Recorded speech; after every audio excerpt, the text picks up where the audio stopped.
Hello everyone, myself Dr. S. Mohammed Nazir. This class I am going to teach you microeconomics. In microeconomics, modern theory of rent or the demand and the supply theory of rent. The classical economist thought that land as a factor of production is different from other factors of production.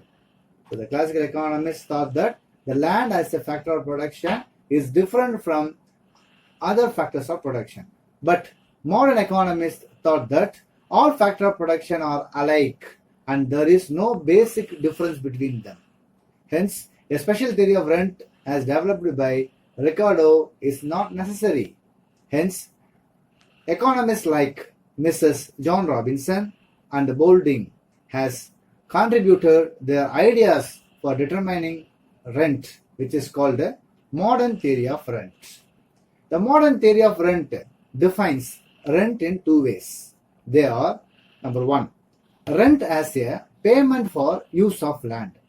So rent as a payment for use of land. Number two, rent as a surplus over the transfer earning. Rent as a surplus over the transfer earning. Let's see one by one. So the basic thing is the classical economists differentiated land from other factors of production. Factors of production: land, labor, capital, organization. So land is differed from this labor, capital and organization. Here the modern economist thought that every factors of production is the same. There is no difference in that. So rent as a payment for use of land or rent as a surplus over the transfer earning. Let's see one by one. Rent as a payment for the use of land or demand and supply theory of rent. According to Ricardo, rent arises due to differential fertility of land. But modern economists criticized Ricardo's view, and according to them, rent arises due to the relative scarcity of land in relation to its demand. If demand is more, the supply is less, the rent will very high. This is the view of the modern economist. It is determined by demand and supply of land. The higher the demand for land in relation to its supply, the greater will be the rent. That is why the modern theory of rent, also known as demand and supply theory of rent. Demand for land. Like other factors of production, the demand for land is also a derived demand or indirect demand. The demand for land depends upon the demand for products which is produced. If the demand for products of land increases, the demand for land will also increase. Okay. So what is necessary for demand for land? With the help of land, we can produce a commodity. The commodity demand increases, that land demand will increase. Okay. The demand for land also depends upon its marginal revenue productivity. The marginal productivity of land is also very important for demand for that land. The marginal revenue productivity of land is subject to the law of diminishing returns. This is the reason that the demand curve for land slopes downwards from left to right. What is the reason the demand for land curve is sloping downwards? The marginal revenue productivity of land is subject to the law of diminishing marginal returns. Okay. Now the supply of land. The supply of land is elastic for the individuals. Supply of land is elastic for individuals. It means the individual can increase the supply of land by offering more rent and decrease its supply by reducing the rent. Therefore, the supply is elastic for individuals and the supply curve of land will be rise upward from left to right. That is called positively sloped. The supply of land for economy as a whole is perfectly inelastic. Okay. For supply of land for individual is elastic. The individual can increase the land or decrease the land. Okay. If they are giving more rent, they will get more land. If they are not interested in giving rent, they will reduce the supply of land. But as a whole, as a nation, the size of land is inelastic, same. So whatever is the reason, we cannot increase the supply of land. It means whatever be the rent, the supply of land remain the same. Therefore, the supply curve is inelastic and will be a vertical straight line. Okay, this is the supply of land. Equilibrium of demand and supply can be explained with the help of diagram. This diagram shows economy as a whole. Okay. X-axis represents demand and supply of land and Y-axis represents rent. DD is the demand curve. DD is the demand curve and SS is the supply curve, which is the vertical line. SS is the supply curve, which is the vertical line.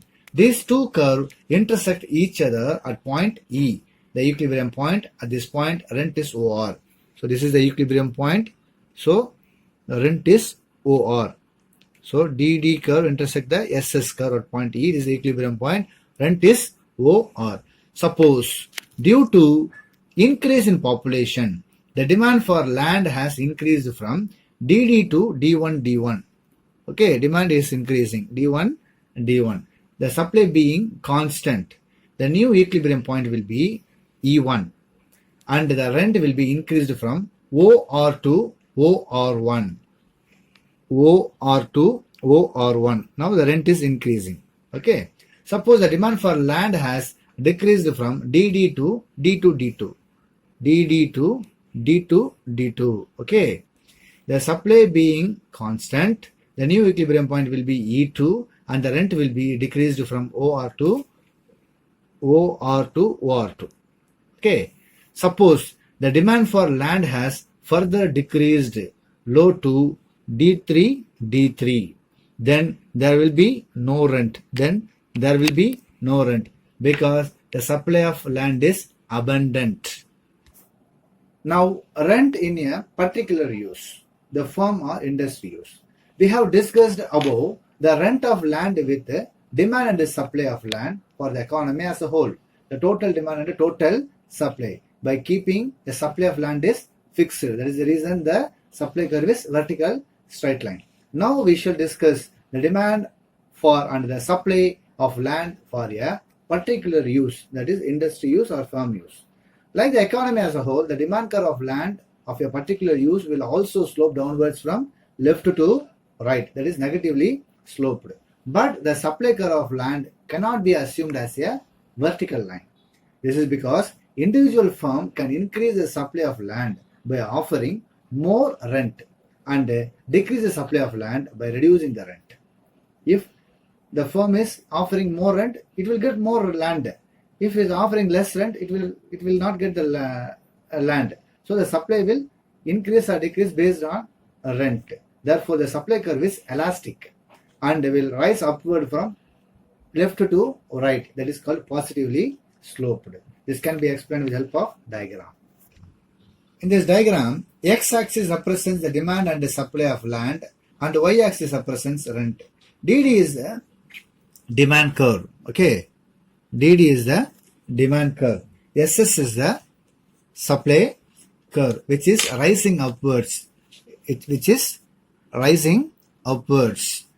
Positively sloped, showing that supply of land will be increased with increased rent and vice versa.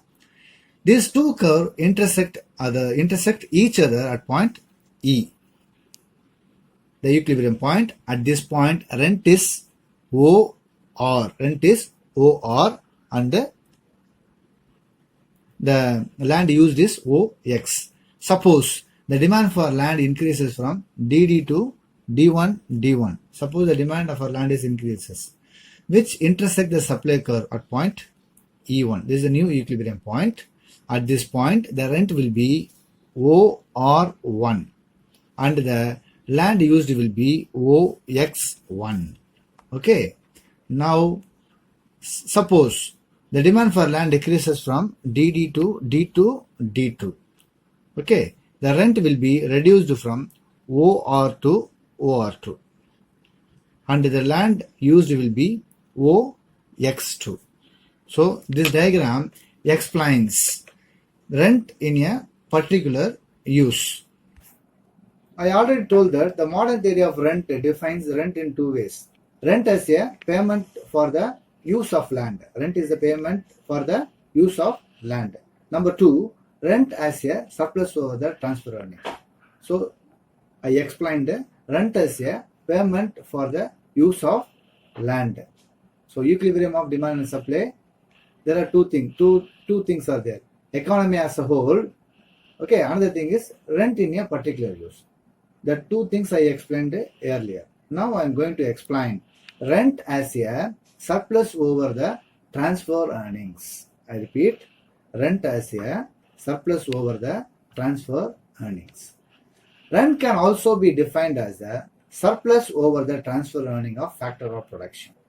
Transfer earning or opportunity cost means the amount of money which a factor can earn in its next best alternative use. Okay, I already explained you opportunity cost in my previous video. Just go through that. According to modern theory, rent is the surplus arise only when the supply of land is elastic but not perfectly elastic. So rent is the surplus arises only when the supply of land is elastic but not perfectly elastic. As far as the elasticity of supply is concerned, there are three possibilities. Namely, the supply of land may be perfectly elastic. The supply curve will be a horizontal straight line. The supply curve will be horizontal straight line in which rent will be zero. Number two, the second possibility, the supply of land may be perfectly inelastic. The supply curve will be vertical straight line in which the entire income from land is rent. So perfectly elastic in which the entire income of land is rent. The third one is the supply of land may be elastic but not perfectly elastic, sloping upward. Okay. The supply of land may be elastic but not perfectly elastic, where rent will arise. In these three conditions, rent as a surplus over the transfer earnings will be different. Let's see one by one. When the supply of land is perfectly elastic. If the supply of land is perfectly elastic, it can be explained with the help of diagram. This diagram shows when the supply of land is perfectly elastic. If the supply of land is perfectly elastic, then the actual earning will be equal to its transfer earnings. Therefore, there will be no surplus and hence rent will be zero because the price of land is fixed. Under perfect competition, the supply of land for individual firm or a farmer is perfectly elastic. This diagram shows when the supply of land is perfectly inelastic.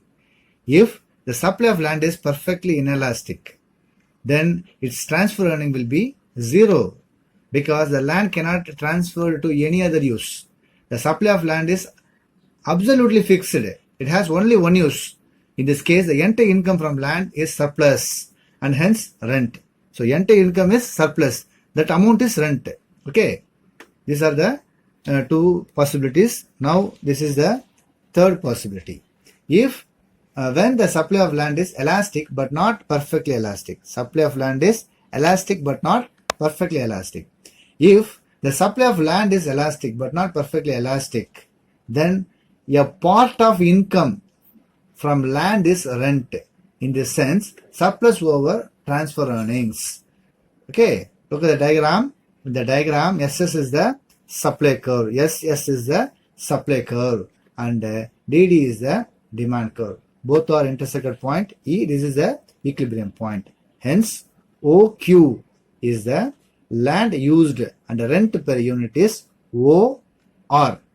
Okay, that is QE. Total earning are OQER. Total earning is OQER and actual earning is OQES. Actually, the earning is with the help of that land. The earning is this only OQES. But actual earning is, the total earning is OQES. Therefore, the surplus or rent is equals to, so the surplus or rent equals to total earning minus actual earning. So OQER minus OQES, that is SER, the shaded area. That is SER is the rent. Finally, according to modern theory of rent, rent is determined firstly as a payment for use of land on the basis of demand and the supply of land. Okay, demand and the supply determines the rent. Okay, and the secondly, as a surplus over the transfer earning. As a surplus over the transfer earning is the rent. So this is the modern theory of rent. What is the difference between the classical theory and modern theory? Classical theory, Ricardo said that the land is differed from other factors of production. So factors of production are land, labor, capital, organization. Land is differed from labor, capital, organization. So he is giving the special theory for rent. But the modern economists consider all the factors of production are equal. Okay, so they said that the land is also getting rent based on demand and supply of land. Demand and supply of land, and as a surplus over the transfer earning is rent. This is the basic difference between the classical theory and the modern theory. Thank you.